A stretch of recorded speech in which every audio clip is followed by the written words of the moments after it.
എന്തായാലും സസ്പെൻഷനായി. എന്നാ പിന്നെ പുല്ല് ജോലി പോയാ പോട്ടെ എന്നങ്ങ് വിചാരിച്ച് വെള്ളമടിച്ച ക്രിമിനലിനെയും കൊണ്ട് DSPയുടെ വീട്ടിലോട്ടങ്ങ് കയറി ചെന്ന് തലയർത്ത് DSPയുടെ കയ്യിലോട്ട് വെച്ചു കൊടുത്തു. കൺമുമ്പിൽ വെച്ച് തലയർത്ത ആരായാലും വിറക്കില്ലേ? DSP സാറ് അവൻ ട്രെയിനിന് തല വെച്ച് ചത്തതാണെന്നും പറഞ്ഞ് കേസ് ക്ലോസ് ചെയ്തു.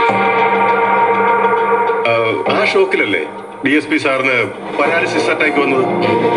ഡ്യൂട്ടിയിൽ പക്ഷാഭേദം കാണിച്ച പക്ഷവാതം വരാതിരിക്കൂ. എന്താ സാറേ? ഇനി എന്താ സസ്പെൻഡ് ചെയ്യണമെന്നുണ്ടോ? ചെയ്തോ.